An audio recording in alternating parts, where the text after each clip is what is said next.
मुंबईतल्या कुर्ला बेस्ट अपघातामध्ये 5 जणांचा मृत्यू झालाय। काल रात्री भरधाव बेस्ट बसनं अनेकांना धडक दिली। कुर्ला एलबीएस मार्गावरच्या मार्केटमध्ये भरधाव वेगानं शिरलेल्या इलेक्ट्रिक बेस्ट बसनं अनेकांना धडक दिली। ही धडक एवढी तीव्र होती की यामध्ये 5 जणांचा मृत्यू झालाय। 30 ते 35 जण गंभीररीत्या जखमी झालेत। जेव्हा हा अपघात घडला तेव्हा अपघातग्रस्त बसमध्ये तब्बल 60 प्रवासी असल्याचं पोलिसांनी सांगितलं। विजय विष्णू गायकवाड, आफरीन अब्दुल सलीम शाह, अनम शेख, फातिमा गुलाम कादरी, शिवम कश्यप अशी मृतांची नावं आहेत। बस चालक संजय मोरेला या बस चालकाला पोलिसांनी अटक केली आहे। त्याच्यावर सदोष मनुष्यवधाचा गुन्हा दाखल करण्यात आलाय। या संपूर्ण अपघाताचं सीसीटीव्ही फुटेज समोर आलंय। 332 नंबरची बस कुर्ल्याहून अंधेरीकडे जात असताना हा अपघात घडल्याची माहिती आहे। सूरज सावंत आपले प्रतिनिधी सध्या आपल्या सोबत आहेत। सूरज, अपघात प्रचंड भीषण आहे। 5 जणांचा यामध्ये मृत्यू झाल्याची माहिती मिळतेय, पण सध्या कुर्ल्यामध्ये परिस्थिती कशी आहे? पोलीस या सगळ्याचा तपास कसा करतायत? काय अपडेट्स आहेत? प्रज्ञा, खरं तर आपण पाहतोय की सकाळपासूनच पंचनामे हे पोलिसांकडून केले जात आहेत। या काचांमधनं खरं तर वाट काढावी लागत आहेत, कारण हा काचांचा ढीग हा अनेक म्हणजे जवळपास या रस्त्यांवरती अनेक ठिकाणी पाहायला मिळतोय। कारण जी गाडी आली ती जवळपास 100 ते 200 मीटरवरून अनेकांना धडकत आली। काल जितकी गर्दी होती तितकीच गर्दी आज देखील या कुर्ला परिसरात पाहायला मिळते। या अपघात जो झालेला आहे तो पाहण्यासाठी मोठ्या प्रमाणात नागरिक येत आहेत, कारण 5 जण ही दगावलेली आहेत। 30 ते 35 जण अजून जखमी आहेत। काहींच्यावर अतिदक्षता विभागात उपचार सुरू आहेत।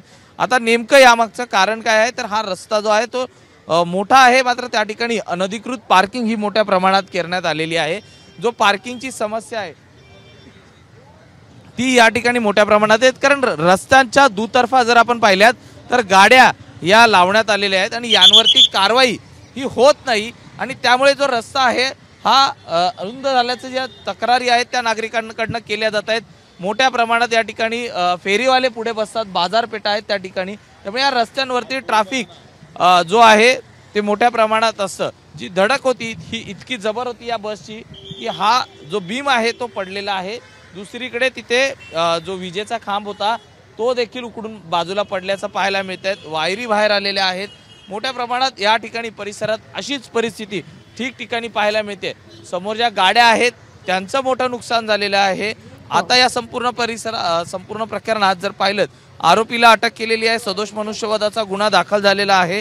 यामध्ये त्याची वैद्यकीय चाचणी देखील करण्यात आलेली आहे।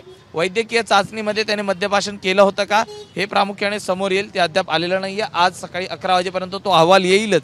मात्र दुसरीकडे आपण पाहिलं तर पोलिसांकडून मिळालेल्या माहितीनुसार बसमध्ये देखील काही टेक्निकल फॉल्ट होता का हे पाहण्यासाठी आता जी बस आहे ती या इमारतींच्या मागे जो कुर्ला डेपो आहे त्या ठिकाणी नेलेली आहे।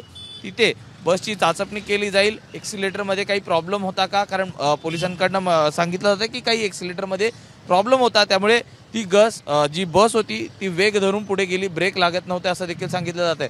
मात्र हा संपूर्ण परिसर काल ज्या अपघाताच्या घटनेनंतर देखील आजही तितकाच या संपूर्ण जी घटना आहे ते पाहण्यासाठी या ठिकाणी जमलेले नागरिक पाहायला मिळत आहेत। पोलीस बंदोबस्त हा मोठ्या प्रमाणात लावण्यात आलेला आहे, कारण कुठलाही अनुचित प्रकार घडू नये याची खबरदारी घेतली जात आहे। दुसरीकडे या घटनेनंतर आज दिवसभरात या ठिकाणाहून एकही BST बस धावलेली नाहीये। कुठेतरी सुरक्षिततेच्या कारणावरनं किंवा अनुचित प्रकार घडू नये या अनुषंगाने ही खबरदारी पोलिसांकडून घेतलेली आहे। मात्र सर्वात इकडच्या स्थानिकांची समस्या आहे ती म्हणजे या अनधिकृत पार्किंग आहेत।